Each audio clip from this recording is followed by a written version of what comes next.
Hey guys, so today I'm going to be doing a video on my most recent handbag purchase, and that is the Louis Vuitton Speedy 30 in the Damier print. This bag I purchased about 2 weeks ago, and I purchased it in Toronto at the Louis Vuitton store in Yorkville. It's a bag I've been wanting for a really long time. I'd originally wanted to get the monogram print, but then after lots of research and talking with people who had the bags, I decided that the Damier print was better suited for me and the type of person that I am. So I'm going to go into detail as to why I chose what I chose, the size of the bag, and I'll go through my experience with you in case you are interested in purchasing the bag. It is a huge purchase. It is the biggest purchase I've made in terms of a non-essential item, like an accessory type of item. Definitely a lot of time and research went into it before I did make that jump to purchase it. But I will admit, for a few days after I purchased the bag, I had severe buyer's remorse. I really considered returning it, which I couldn't, and I'll explain why later on. But I really did wish that I could return it. You know, I was kind of thinking, like, why did I buy this? I don't even need this. Why? Like, what was I thinking?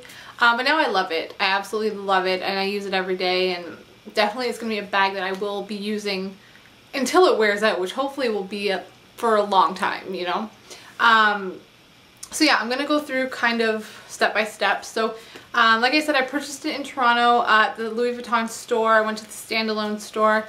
Service was really, really great. I did go with my mother, and at first they were kind of talking to her as if they thought she was making the purchase. So I was a little bit turned off at the beginning because I was like, you know what, I'm 25 years old, 26 now.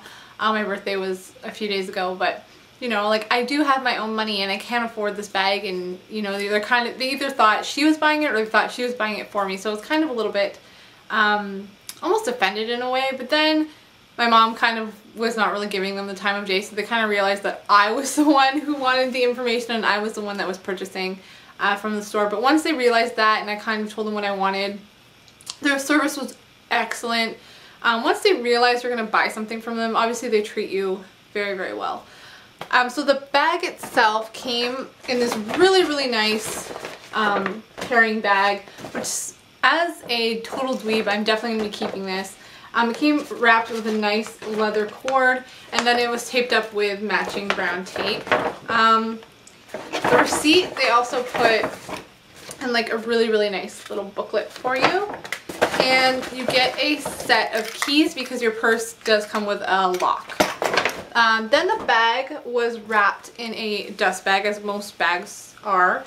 Just looks like this. Nothing really that exciting. Now for storage, I do keep the bag out. You can fold it up, and because it is just canvas, and I believe that the handles and the trim are leather, but basically the overall material of the bag is canvas. So you can fold it down, but I like to keep mine stored out just so that it kind of retains its shape.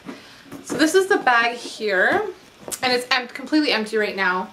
So as you can see, it is the Damier print. It says Louis Vuitton on it, and it says Louis Vuitton, I believe Paris, Louis Vuitton Paris on the side, and depending where your bag is made, this is what it will say. It can say United States, Paris, I'm not sure where else. Those are the two main ones that I know of. And then it does have the lock on it as well, and when you buy the bag, the lock is separate. And when I purchased mine, the man that was helping me, he said, okay, are you sure you want this bag? And I said yes. He said, okay, congratulations on your first Louis Vuitton. And then he put the lock on here, and you can take this off and then you can lock it. This is why this hole is here. I personally don't see why you would ever lock it. Obviously it's not going to prevent theft, because if someone wants to steal it, they'll just pick up the whole bag. But I guess if you're maybe at a party or at work and you think someone might snoop through your bag, you can always lock it. But I think for me this is more of just a decorative thing. And one thing I did learn was how to spot a fake. So this is all canvas, and it's one piece of continuous canvas from here to the other side. So on one side, you'll see that the logo, the Louis Vuitton logo, is facing right side up, and on the other side it is facing upside down. So on most fakes, this is something I learned from my friend Catherine, you'll have the logo right side up on both sides. But since it is one continuous piece of fabric, then obviously one side it has to be upside down. So the handles are, I believe, 3 to 3.5 inches space. It is a little, I mean, you can get it on your arm. I would like it to be a little bit more, but it does look good at this size. I did get the 30. There's also a 25. In this print, there's a 25 and a 35. The 25 was way too small for me. I think if you're a petite person, the 25 would be perfect, because I do find the 30 in size is massive. You can fit endless amounts of stuff in here. And the 35 looks like a piece, more of like a piece of luggage, like a carry-on. It would be way too big. Especially with something like this, if you're carrying it on your arm and it's kind of sitting at your hip level, it will make you look wider. So if you do have something like the 35, it's going to add width to you. So you kind of want to stick, if you can, to the 30 or the 25.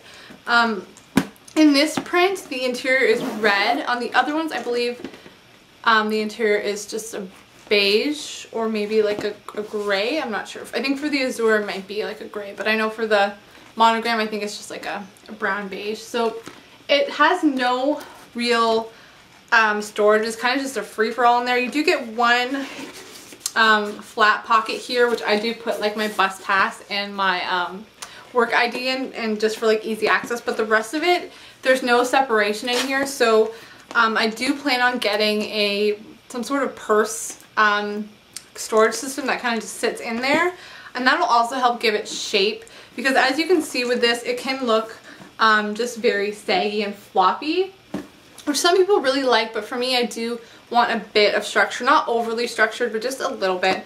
So for now, I have things divided into little bags, so like little pouchettes, like a little makeup case and a little like my wallet, just so that they're organized, and I don't want things rolling around in there just in case, you know, like I don't want my makeup rolling around in case it makes a mess in there. So I do keep them in little like makeup bags and stuff. What else was I going to mention? Oh, the reason why I picked this darker print was because of the handles. On the other two bags, the handles are light colored. So whether you're carrying it like this or you're carrying it on your arm, the handles will wear over time. And with the lighter colored bags, the handles will what's called patina, so they will start to darken where you hold it. And for some people, they like that, you know, it's kind of like a sign of age, a well-worn bag. But for me, as you probably know, I'm pretty OCD about a lot of things, so I would like this to just be the same color. I don't really want it to look, to me, I find it sometimes it can look a bit dirty. I think it depends on how you take care of your bag. If you're not too hard on it, it will patina just a little bit and it'll still look really nice. But for me, I am kind of hard on my bags, so I know it would probably end up looking in a way that I wouldn't like. And this is a bag that I do want to use for, like, in my mind, well into like the next 20-25 years if I can, if it's still, you know, in a good shape, because of the cost of it. And it's very timeless. It's an everyday bag. The print definitely and the color goes with a lot, and I do like this damier print as opposed to the monogram. I don't know, I find this more subtle, and I find that it would go with a lot more, and it would kind of transcend different age categories. I feel like the monograms, to me, I don't know, I feel like it's a lot more of a younger look, and this to me is more sophisticated. That's just my personal opinion. Another thing I want to say is this is the original print that Louis Vuitton had. This was their first print, so it was not the monogram, it was this exact print right here was their first one, so it's very iconic. That's another reason why I wanted to choose this print. And the last thing I'm going to say about the bag in terms of style is they do heat stamping for free. So I don't know if you can see this here, but I did get my initials heat stamped into the bag, and this is the only spot they could do it on this bag, but it's perfect. It's exactly where I'd want it. So you can get up to 3 letters, I believe, and you can get it in color. You can get like in gold or a color. I wanted mine just no color, just for something subtle, but to me this kind of just adds a personal touch to the bag. So the only I guess maybe cautionary thing I would say is I know for me, I don't typically like top handle bags. I like shoulder bags and tote bags. So this does take a little bit of getting used to. I do find as long as you don't overfill the bag, it's fine. I can fit, like I said, a lot of stuff. I've put sweaters, changes of clothes, books, tons of stuff. Like even sometimes if I'm out shopping, I'll stick my shopping bags in here. You can really fill it up. For me personally, I don't like to fill it too much, like I said, because it will kind of weigh down your arm. And also I don't really want the bag to stretch. I don't think it would, but I think I'm just a little paranoid that if it's heavy, it's going to be pulling. And I want to keep it as, you know, kind of true to how I bought it as possible. So as you can see, the bag is kind of saggy in the bottom, and as you fill it up, it does get a little bit more noticeable. So I want to show you how I have been preventing the sag. Like I said before, I don't want to have a perfectly structured bag, so I think that looks a little bit weird. But what I was doing was putting my e-reader in the bottom to kind of make it a little bit more straight on the bottom. But the only problem with that is it's heavy. So at first I was putting a magazine, and I thought that added too much weight. So I was putting the e-reader, but that was also adding probably the same amount.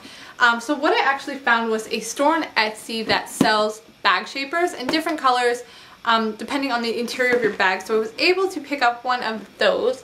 I'm going to put all the information to the seller. They have a Facebook page and an Etsy store, and these are really, really affordable and really well made. They're based out of San Diego.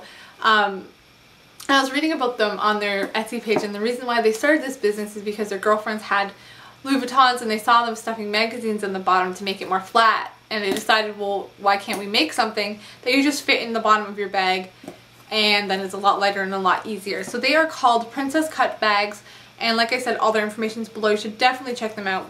So they make them for different sizes of bags and in different colors.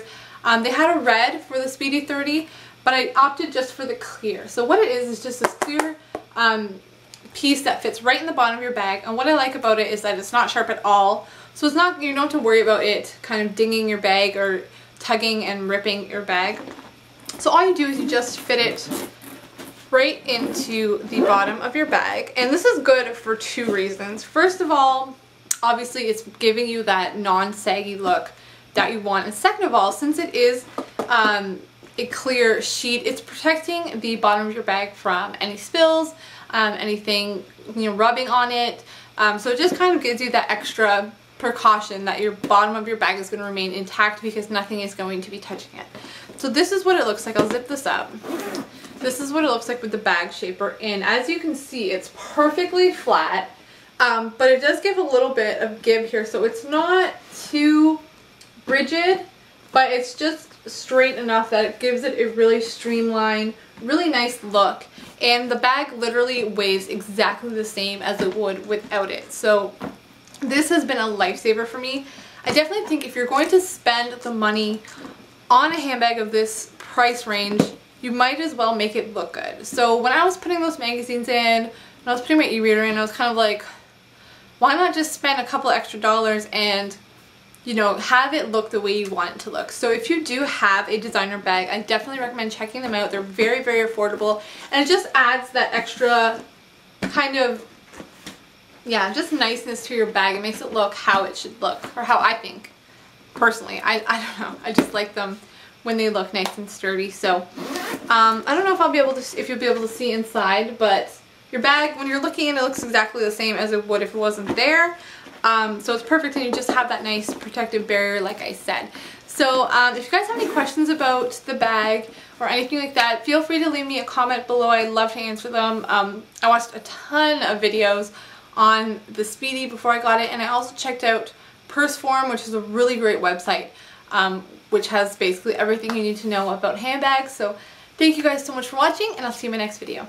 Bye!